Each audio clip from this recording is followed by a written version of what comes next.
a tribute to a buck named Fred.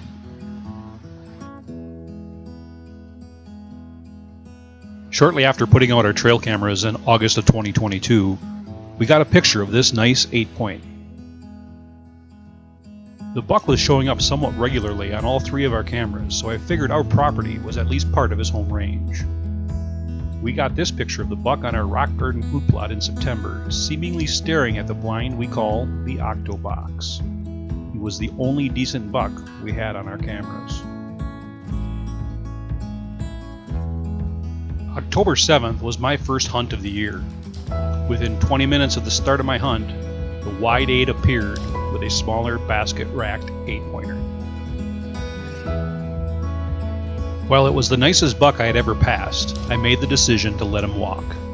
I'm trying to get a buck bigger than the 8-pointers I've harvested, and I knew that my wife Jamie and daughter Tegan would love to chase the wide 8.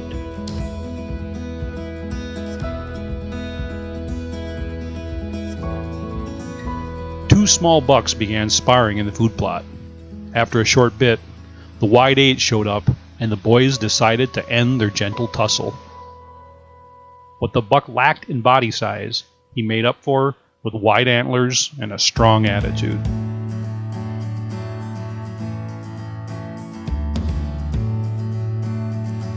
That afternoon was a magical hunt. The golden hue of the quaking aspen leaves stood out vibrantly against the green of the winter rye in the food plot.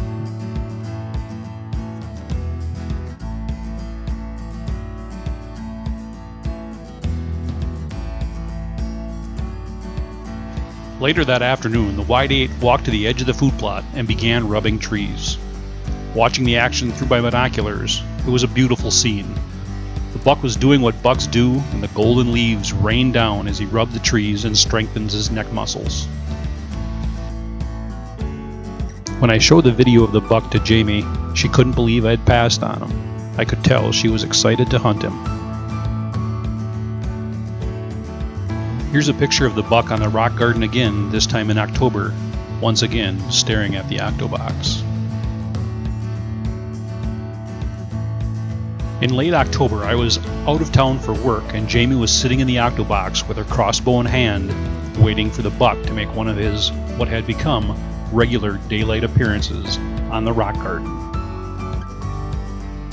Late in the afternoon, I received a text from Jamie saying, "He looked right in the window at me!" I'd asked her if he had spooked. Jamie texted back that yes, he had spooked after she had yelled at him. I was dumbfounded. I texted her back, "Jamie!" I thought to myself, why in the hell would she yell at a buck that she's hunting?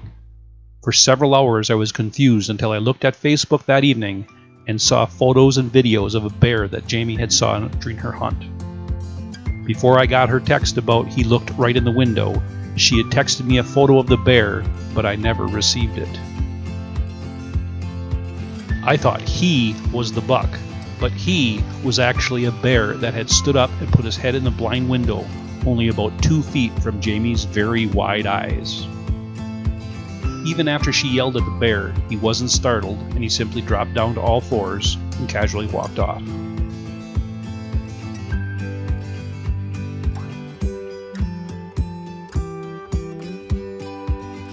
To avoid any future confusion, I told Jamie we needed to name the buck, and I randomly told her we should call him Fred.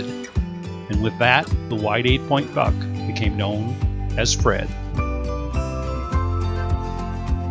November 7th was my first day of my rutcation. About 8:30 a.m., I saw a white-racked buck cruising the hillside about 100 yards away on the other side of the pond. I instantly knew it was Fred. I hoped to be able to see him again that day, and shortly after 10 a.m., Fred appeared for the first of what would be 4 different encounters with him that day, each within 25 yards of my stand.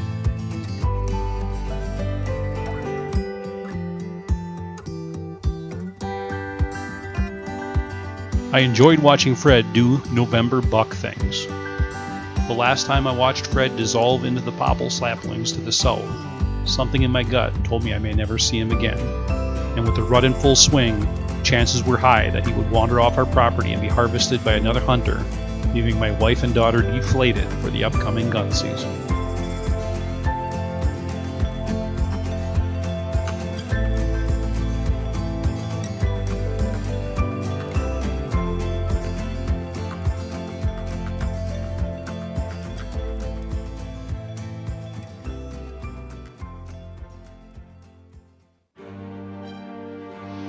The next evening, my daughter texted me a picture of a buck that had been harvested by a friend of ours on a neighboring property. She asked me if I recognized the buck. As soon as I opened the picture and saw the short brow tines and the apparent width of the rack, my heart sank. I told her it was Fred. I began to second guess my decision to pass the buck so many times, but ultimately I don't want to shoot a buck just so someone else doesn't. I congratulated young Hunter and told him that I hoped the buck had gotten his heart racing. The daily pictures of Fred had stopped. The cameras only caught does, fawns, and a few small bucks. Over a week later, my wife showed me a picture of a buck on one of our smaller food plots. It was Fred. He was alive after all. As bucks will often do, he had gone on a rut excursion looking for love, but ultimately returned to his home turf. The buck harvested by our neighbor looked a lot like Fred, but clearly it wasn't him. With my dynamic duo of lady hunters set to hunt our 2 box blinds at home, I happily made the decision to spend opening weekend at our cabin in Crivets, spending some treasured quality time with my brother, brother-in-law, aunt, uncles, cousins, and some great friends. It was a very enjoyable hunt despite the cold and lower deer sightings than what I am used to. On Sunday afternoon, the second day of gun season, I was texting back and forth with Jamie and Tegan to check on the progress of their hunt. I had asked if they'd seen any deer. Jamie said, "I've got 2 walking on the hillside." Tegan responded saying, "I got 1. Knowing she meant she saw one, I jokingly told her to say, "I see 1. Tegan was in the Octobox, the blind from which she has taken all of her deer. Tegan was facing south, watching a couple of does in the food plot. She had one window open. That window acted like a mirror, and she caught a reflection of a deer walking behind her, entering the food plot just 4 yards from the Octobox. She slowly turned her head to see a wide set of antlers on a buck walking right in front of her. The buck had come in directly downwind of the stand. This would be the buck's view of the Octobox as he entered the food plot. Apparently, he was too fixated on the does. When deer hunting, Tegan normally has ice water in her veins up to the point that she pulls the trigger, but the close encounter with this buck had her rattled. As a trail camera caught the buck crossing the rock garden right after it had walked in front of the Octobox, and mere seconds before Tegan would shoot, she focused hard on trying to collect herself and calm her nerves.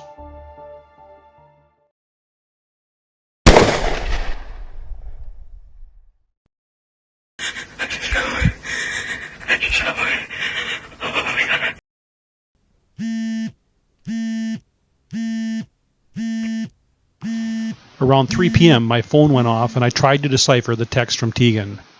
"I go Oto. I go Oto. I got one. I hot him."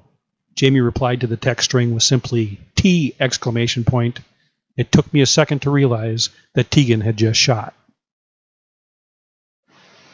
I asked Tegan what the buck did when she shot. She said he dropped a little bit, seemed confused for a second, and then took off with the does.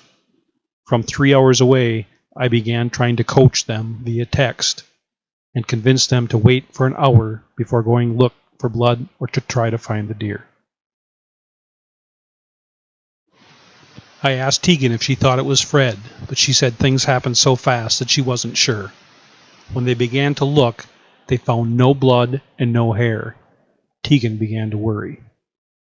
They followed running tracks in the snow and found the buck only 30 yards from where he was standing when Tegan shot. As soon as I got the photo of the buck down, I was elated that they found him. And this time, I accurately identified that this was indeed Fred. The risky move I had made on passing the buck for my wife or daughter paid off, and I could not have been happier. Tegan made a perfect shot and took the heart out of Fred, so he was done before he realized what happened. Surprisingly, the buck bled entirely internally. Jamie's boss, Pete Petta, came over to field dress the buck, one of the few things that my lady hunters don't do. While Fred is gone, next spring the sun will rise, and somewhere out there a doe or two will drop some of Fred's fawns, and the wonderful cycle of the whitetail will renew and captivate hunters like us all over again.